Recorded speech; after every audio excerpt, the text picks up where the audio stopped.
இன்றைக்கி நாம் இந்த வீடியோவில் என்ன பார்க்க போகிறோம் அப்படின்னா சிஎன்சி மிஷினில் ப்ரோக்ராம் மேக் பண்ணுறதுல செகண்ட் வீடியோ தான் நம்ம பார்க்க போகிறோம். இது பார்ட் 2 வீடியோ. பார்ட் 1 வீடியோ நம்ம ஆல்ரெடி போஸ்ட் பண்ணியிருக்கோம். அந்த வீடியோ பார்த்துட்டு நீங்கள் இந்த வீடியோ பார்த்தீங்கன்னா தான் உங்களுக்கு புரியும். இப்போது நம்ம டைரெக்டாக அந்த கான்செப்ட்குள்ளே போயிடலாம். இப்போ இந்த கீபோர்டு இருக்கும். இந்த கீபோர்டில் நம்ம டைப் பண்ணுறது எல்லாமே நீங்கள் ஆல்ரெடி நான் சொல்லியிருக்கேன். இப்போ அந்த டைப் பண்ணிவிட்டு இது பண்ணிக்கோங்க. அதில் நான் ஒரு விஷயம் மட்டும் சொல்ல மறந்துட்டேன். இப்போ இந்த மாதிரி பட்டன் இருக்குது அப்படின்னா அதில் பெருசாக இருக்கிற பட்டனை நம்ம டேரெக்டாக யூஸ் பண்ணிக்கலாம். அதுக்கப்புறம் அந்த சின்ன லெட்டராக இருக்க ஐகேஜே அந்த மாதிரி இருக்கிற பட்டனை நம்ம யூஸ் பண்ணும்போது ஷிஃப்ட் பட்டனை ப்ரெஸ் பண்ணிவிட்டு அந்த பட்டனை ப்ரெஸ் பண்ணணும்.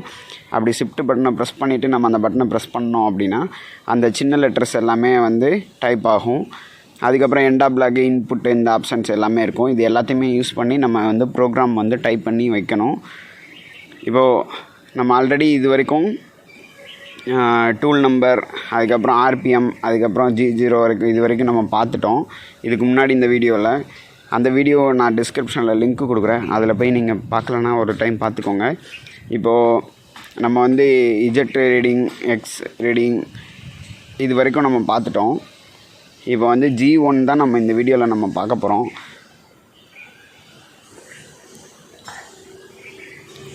இப்போது கர்சர் யூஸ் பண்ணி இப்போ பாருங்கள், டூல் 61.5 இருக்குது எக்ஸு. அதுக்கப்புறம் இஜெட் 50 mm இருக்குது. M8ங்கிறது கூலண்ட் ஆயில் ஆன் பண்ணுறதுக்கு. ஒரு சில மிஷினில் M9 இருக்கும், M9 இல்லைனா M8 ரெண்டு இருக்கும். இந்த மிஷினில் நம்ம M8 யூஸ் பண்ணிக்கலாம். M கோடு மிஷினுக்கு மிஷின் மாறும். அதுக்கப்புறம் வேறு என்ன இருக்குது இதில், இந்த ஆப்ஷன் எல்லாமே நம்ம போன வீடியோவில் நம்ம பார்த்துட்டோம். இப்போது நம்ம G1 பற்றி நம்ம பார்க்கலாம். G1 தான் நம்ம இந்த வீடியோவில் நம்ம பார்க்கணும். G1ங்கிறது ஃபீட் ரேட் மூமெண்ட்டு. ஃபீட் ரேட்னால் நம்ம கட்டிங் ஸ்டோக் மூமெண்ட்டுன்னு சொல்லுவாங்க. G1 X 69.0 அப்படின்னு நான் இப்போ கொடுத்து வச்சுருக்கோம். இப்போ இந்த வேல்யூ ஒவ்வொரு ஜாபுக்கும் ஒவ்வொரு ட்ராயிங்கு இதுக்கேற்ற மாதிரி மாறும். இப்போ எக்ஸ் எவ்வளோ இருக்கணுன்றதை நீங்கள் தான் டிசைட் பண்ண போகிறீங்க. இஜெட் எவ்வளோ இருக்கணுன்றதை நீங்கள் தான் டிசைட் பண்ண போகிறீங்க. இப்போது G1ன்னு நீங்கள் கொடுத்துட்டீங்க அப்படின்னா அதில் கார்னரில் பார்த்தீங்கன்னா F0.5 அப்படின்னு கொடுத்துருக்கா. அந்த மாதிரி ஃபீட் ரேட்டு நீங்கள் கொடுக்கணும். எவ்வளோ மெஷர்மெண்ட் பண்ணணும், எவ்வளோ ஃபீல்டில் போய் கட் எடுக்கணுன்றதை நீங்கள் கண்டிப்பாக கொடுத்தே ஆகணும். மறுபடியும் இங்கே பாருங்கள், கட் பண்ணி முடிச்சிருச்சு. எக்ஸ் இஜெட் கட் பண்ணி முடிச்சதுக்கப்புறம் G0வில் போகுது பாருங்கள். G0 U-1 mm அப்படின்னு கொடுத்துருக்கு. அப்படின்னா அந்த வேல்யூவில் இருந்து எக்ஸ் வேல்யூ, அதாவது யூங்கிறது எக்ஸ் வேல்யூ ஏற்கனவே 69.1 இருக்குது. இப்போ அதிலேருந்து மைனஸில் ஒரு 1 mm போயிட்டு இஜெட் 50 mm மேலே போகுது அப்படின்றது தான் அதோட கான்செப்ட்டு. ஆல்ரெடி இப்போ இருக்கிற ரீடிங்கில் இருந்து அந்த இடத்துல இருந்து ஒரு 1 mm மைனஸ் பண்ணணும் அப்படின்னா யூன்ற ஆப்ஷனை யூஸ் பண்ணணும். யூ அப்படின்னு கொடுத்தீங்க அப்படின்னா அது எக்ஸை குறிக்கும். W அப்படின்னு கொடுத்தீங்கன்னா அது இசட்டை குறிக்கும். அதுக்கப்புறம் மறுபடியும் பாருங்கள், G1 X 242.0 F0.25 அப்படின்னு நான் டைப் பண்ணி வச்சுருக்கேன். இந்த வேல்யூ அதுக்கப்புறம் அந்த ஃபீடு போகுது 242 mm வரைக்கும் எக்ஸில் ஃபீட் பண்ணி போகுது அப்படின்னு அர்த்தம்.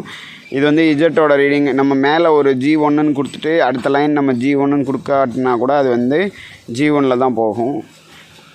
லாஸ்ட்டாக ஒரு லைன் எடுத்துக்கிட்டிங்கன்னா ஒரு லைனில் ஒரே ஒரு M கோடு மட்டும்தான், M கமெண்ட் ஒன்று மட்டும்தான் எடுக்கும்.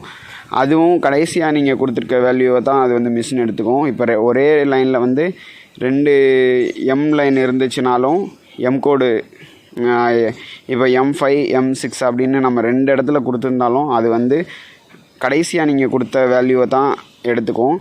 இப்போ அதில் பாருங்கள், இப்போ சப் ப்ரோக்ராம் M5ன்னு P5ன்னு கொடுத்துருக்கு. அதை நான் இப்போ ஓப்பன் பண்ணுறேன். பேக் எடிட்டில் போய்ட்டு இங்கே பாருங்கள், P5 அப்படின்றத நம்ம ஓப்பன் பண்ணால் ஹோம் பொசிஷன் போட்டிருக்கா. இந்த மாதிரி சப் ப்ரோக்ராம் நம்ம போட்டு வச்சுக்கலாம்.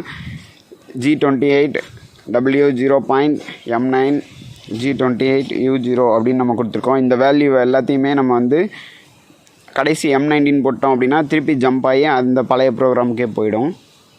இது உங்களுக்கு ஒவ்வொரு டைமும் ஹோம் பொசிஷன் போகிறதுக்கு நீங்கள் இவ்வளோ இதாக டைப் பண்ண தேவையில்லை. ஷார்ட்கட்டில் நீங்கள் சப் ப்ரோக்ராமில் கொடுத்துட்டு, இப்போ பேக் ஹேண்ட் நான் கொடுத்துட்றேன்.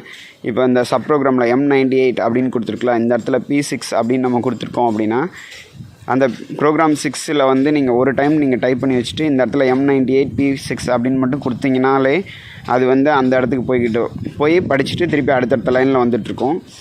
இது உங்களுக்கு ரொம்ப யூஸ்ஃபுல்லாக இருக்கும். இப்போது இந்த மாதிரி நீங்கள் ஒவ்வொரு பிளாக்கும் நீங்கள் வந்து க்ரியேட் பண்ணி எடுத்துக்கோங்க. கடைசியாக M30 அப்படின்னு நம்ம கொடுத்துட்டோம் அப்படின்னா அந்த ப்ரோக்ராம் வந்து எண்ட் ஆகிடும். இதில் நீங்கள் உங்களுக்கு எத்தனை பிளாக் வேணுமோ நீங்கள் வந்து யூஸ் பண்ணிக்கோங்க. எவ்வளோ ஃபீட் கொடுக்கணுமோ அது RPM ஃபீட் ரேட்டு இது எல்லாத்தையுமே அதுக்கு ஒரு கால்குலேஷன் இருக்குது. அது எல்லாமே நான் வந்து அடுத்த வீடியோவில் நான் போடுறேன். இன்னும் நிறைய